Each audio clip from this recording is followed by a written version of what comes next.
Hi friends, welcome to my channel. మీరు కనుక first time నా ఛానల్ చూస్తున్నట్లయితే ప్లీజ్ సబ్స్క్రైబ్ చేయండి, లైక్ చేయండి, షేర్ చేయండి.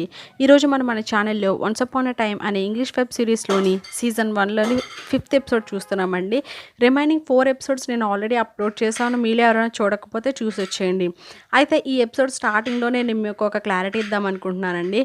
అంటే ఏంటంటే నేను మీకు ఫస్ట్ ఎపిసోడ్లోనే చెప్పాను, ఇది ఫ్యాంటసీ అండ్ డిస్నీ వాళ్ళకి సంబంధించింది అని చెప్పి.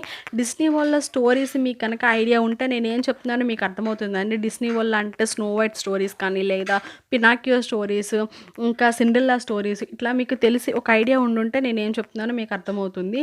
సో కాబట్టి మనకి ఫస్ట్లో వచ్చేసరికేమో Henry and Snow White story గురించి ఉంటుందండి. లాస్ట్ ఎపిసోడ్ అంటే 4th ఎపిసోడ్లో వచ్చేసరికి మనకి సిండ్రెల్లా స్టోరీ ఉంటుంది. అది తెలియకపోతే చిన్న ఇంట్రడక్షన్ చెప్తాను చూడండి. సిండ్రెల్లా ఏంటంటే వాళ్ళ మమ్మీ ఉండదు, వాళ్ళ మమ్మీ చనిపోతుంది. అయితే తన స్టెప్ మదర్ అండ్ స్టెప్ సిస్టర్స్తో ఉంటుందండి. అయితే వీళ్ళు వాళ్ళ స్టెప్ మదరు వాళ్ళ స్టెప్ సిస్టర్స్ కలిసి ప్రిన్స్ జేమ్స్ని పెళ్లి చేసుకోవడానికి రాజకోటకి స్వయంవరానికి వెళ్తారు. తినను తీసుకెళ్ళరనమాట. ఎందుకంటే తినను అక్కడ ఒక పని మనిషిలా చూస్తూ ఉంటారు కాబట్టి. సో అక్కడికి తను బాధపడుతుంటే అక్కడ గాడ్ మదర్ అంటే తను కూడా ఒక మంత్రగత్తె. అయితే కాకపోతే మంచి పనులు చేస్తూ ఉంటుంది. తను అక్కడికి వచ్చేసరికి అక్కడికి తనని ఒక ప్రిన్సెస్లా తయారు చేసే లోపే అక్కడికి రంపెల్స్ వస్తాడు. మీకు చూసినట్లయితే అంతకుముందు స్టోరీలో రంపెల్స్ వచ్చి తనతో డీల్ చేసుకుంటాడు. ఇక్కడ ఏంటంటే రంపెల్స్ ఏంటంటే తనకి ఎవరికి ఏది కావాలంటే అది ఇచ్చి తనకు కావాల్సింది వాళ్ళ దగ్గర నుంచి తీసుకుంటూ ఉంటాడనమాట. అయితే మనకి మళ్ళీ మీకు నెక్స్ట్ క్లారిటీ ఎక్కడ మిస్ అయ్యి ఉండదంటే అసలు ఈ ప్రిన్స్ జేమ్స్ అండ్ సిండ్రెల్లా మ్యారేజ్లో prince Henry and Snow White ఎలా ఉన్నారు అని చెప్పేసి. వాళ్ళిద్దరితో పక్క రాజ్యాలు అయి ఉండొచ్చు, లేదా వాళ్ళిద్దరు ఫ్రెండ్స్ అయి కూడా ఉండొచ్చు అండి. నెక్స్ట్ వచ్చేసరికి మీకు రంపెల్స్ అనేది డీల్ చేసుకుంటూ ఉంటాడు. మీరు ఫస్ట్లో చూసినట్టయితే రెజీనాతో అంటే విచ్తో, ఈవిల్ విచ్తో తను మంత్రగతితో తను డీల్ చేసుకుంటాడు. నెక్స్ట్ వచ్చేసరికి లాస్ట్ ఎపిసోడ్లో సిండ్రెల్లాతో డీల్ చేసుకుంటూ ఉంటాడు. సో కాబట్టి మళ్ళీ మీకు నెక్స్ట్ వచ్చేసరికి ఈ పెన్ను వల్ల ఎలా స్టాచ్యూ అయ్యారు, లేకపోతే ఎలా శిల్పంలా మారారని ఒక డౌట్ రావచ్చు. తనకేంటంటే సిండ్రెల్లాకి ఒక మంత్రించిన పెన్ను ఇస్తారండి. అయితే దాన్ని ఏంటంటే దాంతో ఎవరైనా రాయగానే వాళ్ళు ఒక శిలలా అయిపోతారనమాట. సో కాబట్టి దాన్ని ఇచ్చి తనని ట్రాప్ చేస్తారు. యాక్చువల్లీ రంపెల్స్ని ట్రాప్ చేసి తనని పట్టుకోవాలనే ప్రయత్నంలో తనని ట్రాప్ చేసి ఆ పెన్నుతో రాపిచ్చి తనని ఒక శిలలా చేసి తనని బంధిస్తారనమాట. ఇంకా మీకు ఇంకో క్లారిటీ ఏంటంటే మీకు సిండ్రెల్లా మన రంపెల్స్తో డీల్ చేసుకుంటుందండి. ఏంటంటే నన్ను ఉన్న వాళ్ళని చేస్తే నీకేమైనా ఇస్తానని చెప్పేసి. కానీ తను హ్యాపీగా ఉంటుంది, తన డీల్ తనకి తిరిగి ఇవ్వదు. కానీ తను ఎక్కడికి వెళ్ళినా అంటే స్టోరీ వల్ల మిస్ అయ్యింది తను వాళ్ళ పాపనివ్వడం. కానీ రియల్ వరల్డ్లో మాత్రం దొరికిపోయింది. ఎందుకంటే తను మిస్టర్ గోల్డ్కి దొరుకుద్ది కాబట్టి. సో కాబట్టి ఇక్కడ మిస్టర్ గోల్డ్ ఎందుకని తన పాపని వదిలేస్తాడంటే ఇక్కడ ఎమ్మ తనతో డీల్ చేసుకుంటుంది కాబట్టి. సో ఎమ్మ డీల్ చేసుకుని వాళ్ళ పాపని తనని వదిలేయమని చెప్పిద్ది. తర్వాత మీకు రంపెల్స్ అప్పటి వరకు నువ్వు నాకు పాపనిచ్చేంత వరకు నువ్వు నీ హస్బెండ్ కలవరని చెప్తారు. ఇక్కడ ఎప్పుడైతే ఈ అమ్మ డీల్ చేస్తుందో వెంటనే వాళ్ళ హస్బెండ్ హాస్పిటల్కి వచ్చి తనని కలుస్తాడు. సో ఐ హోప్ మీకు అర్థమైందని అనుకుంటున్నాను. ఇంకా ఏమైనా డౌట్స్ ఉంటే నాకు కామెంట్ సెక్షన్లో కామెంట్ చేయండి. ఇంకా లేట్ చేయకుండా ఎపిసోడ్ 5లోకి వెళ్ళిపోదాం. స్టార్టింగ్ సీన్ మనకి స్టోరీ బుక్లో ఓపెన్ అవుతుంది. ఇక్కడ ఏంటంటే మనకి జిమ్మీ అనే ఒక బాబు స్టోరీ గురించి చెప్తారు. అయితే ఇక్కడ చాలామంది ఒక షో చూస్తూ ఉంటారు, అది తోలుబొమ్మలాట. అయితే వాళ్ళందరూ తోలుబొమ్మలాట చూస్తుండగా అక్కడికి ఒక బాబు వస్తాడు, తన పేరు జిమ్మీ. అయితే తను అక్కడికి దొంగతనం చేయడానికి వస్తాడు. అక్కడ నుంచిన వాళ్ళందరి దగ్గర ఉన్న పర్సులు అండ్ విలువైన వస్తువులు దొంగిలిస్తూ ఉంటాడు. తన దొంగిలించి తీసుకువెళ్ళి వాళ్ళ ఆంటీ అంకుల్కి ఇస్తాడు. వాళ్ళ ఆంటీ అంకుల్ ఎవరో కాదు, ఆ తోలుబొమ్మల ఆట ఆడించే వాళ్ళే. అయితే వీళ్ళు ఏం చేస్తారంటే చాలా గ్రామాలకు తిరిగి ఇలాంటి షోస్ చేస్తూ అక్కడ గుమికూడిన జనం దగ్గర దొంగిలిస్తూ ఉంటారు. అయితే జిమ్మీకి ఇలా దొంగిలించడం ఏమాత్రం ఇష్టం లేదు. తను ఇంకా వేరే ఏదైనా పని చేయొచ్చు కదా అని వాళ్ళ ఆంటీ అంకుల్ని అడుగుతారు. కానీ తను చిన్నప్పటి నుంచి వాళ్ళే పెంచుతారు, వాళ్ళ మాట ఖచ్చితంగా వింటాడు. మనకి వేరే దారి లేదు, మనం ఇలా బ్రతకవలసిందే అని వాళ్ళు అంటారు. జిమ్మీ సరే అంటాడు. నెక్స్ట్ సీన్లో మనకి జిమ్మీ పెద్దవాడైపోతాడు. తను ఎవరో కాదు, రియల్ వరల్డ్లో డాక్టర్ అంటే హెన్రీ వాళ్ళ డాక్టరే. తను ఇంత పెద్దవాడైన తర్వాత వాళ్ళ ఆంటీ అంకుల్తో ఇలా అంటాడు, మనం చాలా ఎక్కువగా సంపాదించాము, ఇప్పటికే ఎన్నో షోస్ చేశాము, ఇంకా ఈ పనులు ఆపేద్దాము, ఇంకా దొంగిలించడం నా వల్ల కాదు, కాబట్టి నేను వేరే ఏదైనా పని చేస్తాను అని అడుగుతాడు. దానికి వాళ్ళ ఆంటీ అంకుల్, మేము ముసలివాళ్ళం అయిపోయాము, ఈ పని చేసుకుంటూ మమ్మల్ని చనిపోనివ్వు, మేము చనిపోయిన తర్వాత నువ్వు వేరే పని చేసుకుంది కానీ అంటాడు. తరువాత తను వర్షంలో తడుస్తూ ఉంటాడు. అయితే అక్కడికొక బాబు వస్తాడు. వచ్చి మీ షో ఎంతో బావుంటుంది. మీరు దాన్ని ఎంజాయ్ చేస్తున్నారా అని అడుగుతాడు. దానికి జిమ్మీ నాకు ఈ పని చేయడం ఏమాత్రం ఇష్టం లేదు. కానీ మా ఆంటీ అంకుల్ కోసం నేను ఈ పని చిన్నప్పటి నుండి చేస్తున్నాను. నాకు నచ్చకపోయినా ఈ పని చేయడం నాకు తప్పడం లేదని చెప్తాడు. నెక్స్ట్ సీన్‌లో మనకి రంపుల్స్ కనిపిస్తాడు. తను జిమ్మీతో మాట్లాడుతూ ఉంటాడు. అయితే జిమ్మీకి ఏం కావాలో తనకు తెలుసు. తను జిమ్మీతో అంటాడు, "నీకేం కావాలో నాకు తెలుసు. మనిద్దరం ఒక డీల్ చేసుకుందాము. అయితే నేను నా డీల్ కోసం నాకెప్పుడు కావాలంటే అప్పుడు వచ్చి దాన్ని తీసుకుంటాను" అని చెప్తాడు. దానికి జిమ్మీ, "అవును. నాకు కావాలి. నేను ఫ్రీగా ఉండాలనుకుంటున్నా" అని చెప్తాడు. దానికి రంపల్స్ ఒక బాటిల్ ఇస్తాడు. "దీన్ని మీ ఆంటీ అంకుల్ మీద చల్లు. వాళ్ళు తోలుబొమ్మలవుతారు" అని చెప్తాడు. తరువాత సీన్‌లో జిమ్మీ అండ్ వాళ్ళ ఆంటీ అంకుల్ కలిసి ఒక ఇంటికి వెళ్ళాలనుకుంటున్నారు దొంగతనానికి. అయితే దానికి జిమ్మీ ఒప్పుకోడు. "ఎందుకు మనం ఇంత సంపాదించాము, ఇంకెందుకు ఈ దొంగతనాలు" అని అడుగుతాడు. వాళ్ళ ఆంటీ అందుకు కోప్పడి, "మేమేం చెప్తే అదే నువ్వు ఫాలో అవ్వాలి. కాబట్టి ఎదురు ప్రశ్నలు వేయకుండా పద" అని చెప్పి రంపెల్స్ ఇచ్చిన లాంటి బాటిలే జిమ్మీకిచ్చి, "వచ్చేసేటప్పుడు ఆ కపుల్కి ఈ బాటిల్ ఇవ్వు" అని చెప్తారు. తర్వాత వాళ్ళు ఆ ఇంటికి వెళ్తారు. అక్కడ భార్యాభర్తలు ఉంటారు. భార్య డోర్ తీస్తుంది. దానికి తర్వాత జిమ్మీ, "మా ఆంటీ అంకుల్కి కాస్త నీరసంగా ఉంది. మేము కొంచెంసేపు మీ ఇంట్లో ఉంటాము" అని అడుగుతాడు. దానికి భార్యాభర్తలు ఇద్దరు సరే లోపలికి రమ్మంటారు. లోపలికి వెళ్ళినాక వాళ్ళకి తినడానికి ఇస్తారు కూడా. తరువాత జిమ్మీ వాళ్ళ ఆంటీ అంకుల్ ఇలా మాట్లాడుకుంటూ ఉంటారు. బయట ఒక వ్యాధి అందరికీ వ్యాపిస్తుంది. అయ్యో వీళ్ళ పరిస్థితి ఏమిటి అని అనుకుంటూ ఉంటారు. ఆ మాటలు విన్న భార్యాభర్తలు, "మీ దగ్గర దానికి మందుందా? ఉంటే మాకు ఇవ్వండి. మేము మీకేం కావాలన్నా ఇస్తాము" అని అంటారు. దానికి వాళ్ళు, "అవును, మీ దగ్గర ఉన్న విలువైన వస్తువులన్నీ ఇస్తే మీకు మందు ఇస్తామని" చెప్తారు. తర్వాత వాళ్ళ దగ్గర ఉన్న వస్తువులన్నీ ఇస్తారు. తర్వాత జిమ్మీ వాళ్ళ ఆంటీ అంకుల్ ఇచ్చిన మందు వాళ్ళకిస్తాడు. ఇచ్చి వెళ్ళిపోతాడు. నెక్స్ట్ సీన్‌లో మనకి జిమ్మీ తన కోట్‌లో ఉన్న రంపెల్స్ ఇచ్చిన బాటిల్ తీసి వాళ్ళ ఆంటీ అంకుల్ మీద చల్లుతాడు. అయితే వాళ్ళకేమీ కాదు. వాళ్ళ అంకుల్ నవ్వుతూ, "ఇవి వర్షపు నీళ్ళు. ఇవి మమ్మల్ని ఏం చేస్తాయి" అని అంటాడు.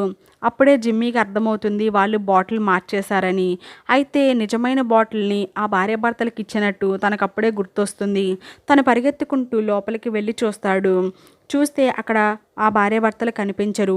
ఏమయ్యారా అని బెడ్ మీద చూస్తే వాళ్ళిద్దరూ తోలుబొమ్మలై ఒక దగ్గర కూర్చుని ఉంటారు. అయితే అక్కడికి ఆంటీ అంకుల్ వచ్చి, "చూసావా, మా ప్లేస్లో వాళ్ళిద్దరు ఉన్నారు, మాతో పెట్టుకోవద్దు" అని చెప్పి అక్కడి నుంచి వెళ్ళిపోతారు. అయితే జిమ్మీ చాలా బాధపడుతూ ఉంటాడు. అక్కడికి మమ్మీ డాడీ అని ఒక పిల్లోడు వస్తాడు. తను ఎవరో కాదు, వర్షంలో తడుస్తున్నప్పుడు తనను కలిసిన పిల్లాడే. తను వచ్చి జిమ్మీని, "మా తల్లిదండ్రులు ఏం చేశావు, చెప్పు చెప్పు" అని అడుగుతూ ఉంటాడు. తర్వాత జిమ్మీ చాలా బాధపడుతూ ఉంటాడు. అయితే తన దగ్గరికి ఒక బటర్ఫ్లై ఏంజెల్ వస్తుంది. వచ్చి, "ఏమైంది జిమ్మీ, ఎందుకు బాధపడుతున్నావు" అని అడుగుతుంది. దానికి జిమ్మీ, "మా ఆంటీ అంకుల్కి జరగవలసింది ఆ పిల్లవాడి తల్లిదండ్రులు జరిగింది కాబట్టి నాకు చాలా బాధగా ఉంది" అంటుంది. అయితే బటర్ఫ్లై ఏంజెల్, "నేను ఆ శాపం నుండి వాళ్ళని విముక్తుల్ని చెయ్యలేను. కాబట్టి నువ్వు ఆ పిల్లవాడిని జాగ్రత్తగా చూసుకో. తనకేది కావాలంటే అది నువ్వు దగ్గరుండి చూసుకో. అప్పుడు నీకు కొంచెం పశ్చాత్తాపం కలుగుతుందని" తన పురుగులాగా మార్చేస్తుంది. నెక్స్ట్ సీన్ మనకి ప్రజెంట్ వరల్డ్‌లోకి వస్తుంది. ఇక్కడ మిస్టర్ గోల్డ్ తన స్టోర్‌లో నడుస్తూ ఉంటాడు. అయితే అక్కడ మనకి ఒక 2 బొమ్మలు కనిపిస్తాయి. ఆ బొమ్మలు ఏవో కావు. ఆ భార్యాభర్తల బొమ్మలే. అంటే తను డీల్ చేసినట్లు ఆ భార్యాభర్త బొమ్మల్ని జిమ్మీ దగ్గర నుండి తీసుకుంటాడు. నెక్స్ట్ సీన్ మనకి ప్రెజెంట్ స్టోరీలోకి వస్తుంది. ఇక్కడ యమ్మ తను జాబ్ కావాలని అంతకుముందు షెరీఫ్కి కాల్ చేసి అడుగుతుంది. కాబట్టి తనకి పోలీస్ జాబ్ ఇస్తాడు షెరీఫ్. తనకి పోలీస్ డ్రెస్ ఇచ్చి ఒక స్పీకర్ కూడా ఇస్తాడు. ఇది పెట్టుకుంటే మనం అఫీషియల్గా మనం అందరినీ వినొచ్చు అండ్ అందరితో మనం మాట్లాడొచ్చు అని చెప్పి తనకు అది ఇస్తాడు. తరువాత ఒక భూకంపం లాగా వస్తుంది. ఏంటా, ఏమైందా అని వెళ్ళి చూస్తూ ఉంటారు. అయితే తరువాత వాళ్ళకొక ఫోన్ కాల్ వస్తుంది. ఏంటా అని చూస్తే అక్కడ ఒక టన్నెల్ ఉంటుంది ఆ ఊర్లో. అది ధ్వంసమైనట్లుగా ఆ ఫోన్ కాల్లో వాళ్ళకి తెలుస్తుంది. వాళ్ళిద్దరూ బయలుదేరి ఆ టన్నెల్ దగ్గరికి వెళ్తారు. టన్నెల్ దగ్గరికి వెళ్ళి చూస్తే టన్నెల్ చాలా పాతది. అయితే అది కూలిపోయి ఉంటుంది. అయితే అక్కడ చాలామంది పోలీసులు ఉంటారు. దాని దగ్గర సెర్చ్ చేస్తూ ఉంటారు. అక్కడికి రెజీనా వస్తుంది. వచ్చి ఈ అమ్మాను చూస్తుంది. చూసి, "ఇది నీకు అవసరం లేని విషయం. ఇది మా ఊరికి సంబంధించింది కాబట్టి నువ్వు ఇక్కడ నుంచి వెళ్ళిపోమంటుంది." దానికి షెరీఫ్, "తను నా డిప్యూటీ. కాబట్టి తను నాతోనే వర్క్ చేస్తుందని చెప్తాడు. దానికి రెజీనా దానికి డబ్బులు ఎవరిస్తారు అంటే, దానికి షరీఫ్ ఏం పర్వాలేదు, అది నా జీతంలో నుండి నేను తనకిస్తాను అని చెప్తాడు. దానికి రెజీనా సరే అని ఒప్పుకుంటుంది. అయితే అక్కడికి హెన్రీ వస్తాడు. వస్తే తనని వెళ్ళిపోమంటుంది. తనని వెళ్ళి కారులో కూర్చో, నేను వస్తాను, ఇక్కడ పరిస్థితులన్నీ చక్కబెట్టి అని చెప్పి తనని కారులో కూర్చోమని పంపిస్తుంది. అయితే హెన్రీ అక్కడే ఉన్న డాక్టర్ డోప్లర్ అంటే మనకి స్టోరీ బుక్లో జిమ్మీ అనమాట, తనని పిలిచి తనని ఎమ్మ అని పిలుస్తాడు. పిలిచి మనం ఎలాగైనా సరే ఆ టన్నెల్లోకి వెళ్ళాలి, ఆ టన్నెల్లో మనకి ఏదో కావాల్సింది ఉంది, కాబట్టి మన ముగ్గురం ఆ టన్నెల్లోకి వెళ్ళి వెతుకుదాం అని అంటాడు. అయితే ఇదంతా ఏం లేదు, నువ్వు మీ మమ్మీని తిడుతుంది, నువ్వు కారులో వెళ్ళి కూర్చో అని చెప్పి అంటుండగానే అక్కడికి రెజీనా వస్తుంది.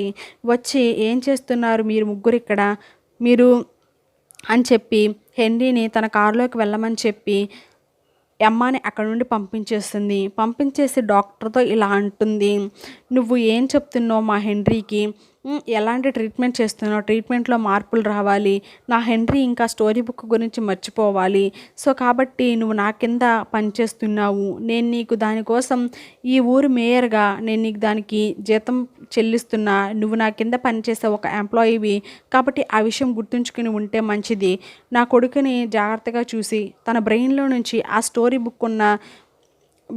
స్టోరీ బుక్ని మాయం చేయమని చెప్తుంది. నెక్స్ట్ సీన్లో మనకి డాప్లర్ ఫ్రెండ్ మ్యాక్రో కనిపిస్తాడు. అయితే తను డాప్లర్ కోసం వస్తాడు. అయితే డాప్లర్ మాత్రం తనకు అపాయింట్మెంట్ ఉందని చెప్పి తనను పంపించేస్తాడు. అయితే అక్కడికి హెన్రీ వస్తాడు. వచ్చి మన ఇద్దరం కలిసి టన్నెల్లోకి వెళ్దాము, నువ్వు స్టోరీ బుక్లో ఉన్న జిమ్మీ క్యారెక్టర్వి, సో కాబట్టి నీకంతా తెలిసే ఉండుంటుంది అని చెప్పేసి తనతో వాదిస్తూ ఉంటాడు. దానికి డాప్లర్ చాలా కోప్పడతాడు. అసలు స్టోరీ బుక్లో స్టోరీస్ అన్నీ అబద్ధాలు, అలాంటివి ఏవీ ఉండవు, దయచేసి నీ బ్రెయిన్లో నుంచి వాటిని తీసివేయి, మీ మమ్మీ ఈ విషయంలో చాలా చాలా సీరియస్గా ఉంది, సో కాబట్టి ఇక నువ్వు వాటి గురించి ఆలోచించకపోవడమే మంచిది, ఇక నుంచి న్యూ లైఫ్ స్టార్ట్ చేయమని అంటూ ఉంటాడు. దానికి హెన్రీ చాలా కోపంతో అక్కడి నుంచి వెళ్ళిపోతాడు. మనకి నెక్స్ట్ సీన్లో స్నో వైట్ అంటే మేరీని డేవిడ్ని చూపిస్తారు. వాళ్ళిద్దరు హాస్పిటల్లో మాట్లాడుకుంటూ ఉంటారు. అయితే మేరీ హెన్రీకి అంటే డేవిడ్కి తన మెమరీ గుర్తొచ్చేలాగా చేస్తూ ఉంటుంది. అయితే అక్కడికి డేవిడ్ వాళ్ళ వైఫ్ క్యాథరిన్ వస్తుంది. వచ్చి మేరీకి చాలా థ్యాంక్స్ చెప్తుంది, మీరు మా హస్బెండ్కి ఎంతగానో హెల్ప్ చేస్తున్నారు అండ్ మా హస్బెండ్ మెమరీ తిరిగి రావడానికి కూడా మీరు చాలా సహాయం చేస్తున్నారు ఈ హాస్పిటల్లో అని చెప్తుంది. తర్వాత మేరీ వెళ్ళిపోతుంది. ఇంటికి వెళ్ళిన తర్వాత మేరీ చాలా బాధపడుతుంది. నేనును డేవిడ్ ఒకటి కాలేమేమో, మాది నిజమైన ప్రేమ కాదేమో, ఎందుకంటే తన భార్య క్యాథరిన్ తను చాలా బాగా చూసుకుంటుంది అని చెప్తుంది.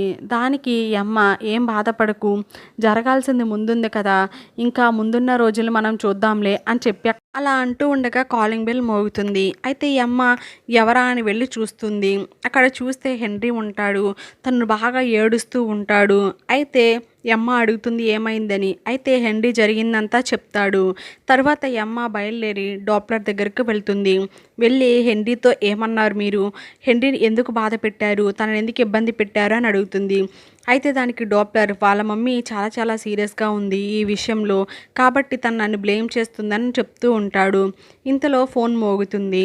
అయితే యమ్మ ఫోన్ లిఫ్ట్ చేసి రెజీనాతో మాట్లాడుతూ ఉంటుంది. అయితే రెజీనా అడుగుతుంది, నువ్వెక్కడున్నావు, ఎవరితో ఉన్నావని అడుగుతుంది. దానికి యమ్మ నేను డాప్లర్తో ఉన్నానంటుంది. అయితే హెన్రీ ఎక్కడ అంటే, హెన్రీ నాకు తెలీదు, గంట క్రితమే తను బయలుదేరాడు అని చెప్తుంది. నెక్స్ట్ సీన్లో మనకి హెన్రీ ఎవరు చెప్పినా వినకుండా టన్నెల్లోకి వెళ్తాడు. టన్నెల్లో ఆ స్టోరీ బుక్కి సంబంధించిన ఏదో ఒక ప్రూఫ్ ఉందని చెప్పి అయితే అక్కడికి ఎమ్మ అండ్ డోప్లర్ కూడా వెళ్తారు. అయితే అక్కడికి వెళ్ళిన తర్వాత వాళ్ళకి అర్థమయ్యే విషయం ఏంటంటే హెన్రీ లోపలికి వెళ్ళాడని. అయితే డాప్లర్ కూడా హెన్రీని వెతకడానికి ఆ టన్నెల్లోకి వెళ్తాడు. ఎమ్మ బయటే ఉంటుంది. డాప్లర్ వెళ్ళి హెన్రీ కోసం వెతుకుతూ ఉంటాడు. కానీ హెన్రీ ఎక్కడా కనిపించడు. డాప్లర్ మాత్రం వెతుకుతూనే ఉంటాడు. నెక్స్ట్ సీన్లో మనకి రెజీనాను చూపిస్తారు. తను చాలామందిని తీసుకువచ్చి ఆ టన్నెల్ చుట్టూ వెతుకుతూ ఉంటుంది. వాళ్ళు ఎలా లోపలికి వెళ్ళారు, ఎలా బయటికి తీసుకురావాలి క్షేమంగా అని. అయితే తను ఆలోచిస్తుండగా అమ్మని పిలుస్తుంది. పిలిచి నా కొడుకుని ఎలాగైనా సరే కాపాడు ప్లీజ్ అని చెప్పి అడుగుతూ ఉంటుంది. దానికి అమ్మ సరే ఏం పర్వాలేదు, నేను హెన్రీని కాపాడతాను అని చెప్పి అక్కడ నుంచి వెళ్ళిపోతుంది. నెక్స్ట్ సీన్ మళ్ళీ మనకి హాస్పిటల్లో చూపిస్తారు. ఇక్కడ మేరీ హాస్పిటల్లో నుంచుని ఉంటుంది. అయితే అక్కడికి డేవిడ్ వచ్చి మనిద్దరం ఈవినింగ్ వాకింగ్కి వెళ్దామా, డాక్టర్ నన్ను ఈవినింగ్ వాక్కి వెళ్ళమని చెప్పాడు అని అడుగుతాడు. దానికి మేరీ సరే అని ఇద్దరు కలిసి వాకింగ్కి వెళ్తారు. అయితే వాళ్ళు ఒక చెరువు దగ్గరకు వెళ్తారు. అయితే అక్కడికి వెళ్ళిన తర్వాత హెన్రీ, నేను ఇక్కడికి అంతకు ముందు వచ్చినట్లే అనిపిస్తుంది, ఇక్కడ నాకు ఏదో మెమరీ ఉన్నట్లు అనిపిస్తుంది, కానీ అది ఏంటో నాకు గుర్తు రావడం లేదు అని అంటూ ఉంటాడు. అయితే అక్కడికి డేవిడ్ వాళ్ళ వైఫ్ క్యాథరిన్ వస్తుంది. వచ్చి మళ్ళీ మేరీకి థ్యాంక్స్ చెప్తుంది, మీరు నా హస్బెండ్ని ఈవినింగ్ వాక్కి తీసుకొచ్చారు అని చెప్పి. నెక్స్ట్ సీన్ మళ్ళీ టనెల్ దగ్గర ఓపెన్ అవుతుంది. ఇక్కడ వీళ్ళందరూ ప్రయత్నాలు చేస్తూ ఉంటారు హెన్రీ నేను డాప్లర్ని బయటకు తీసుకురావడానికి. అయితే టన్నెల్ లోపల హెన్రీ అండ్ డాప్లర్ ఒక లిఫ్ట్లో ఉంటారు. వాళ్ళు పైకి వెళ్ళడానికి ఆ లిఫ్ట్ ఎక్కుతారు, కానీ బయటికి రావడం కుదరదు. వాళ్ళు లోపలే కూర్చుని మాట్లాడుకుంటూ ఉంటారు.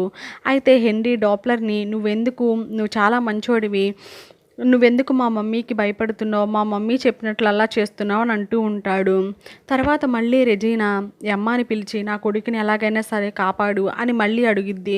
దానికి అమ్మ సరే నేను ఖచ్చితంగా కాపాడుతానని చెప్పి తన ఒక తాడు సహాయంతో పైనుంచి దిగి హెన్రీని అండ్ డాప్లర్ని కాపాడుతుంది. కాపాడి బయటికి తీసుకువస్తుంది ఆ టన్నెల్లో నుంచి.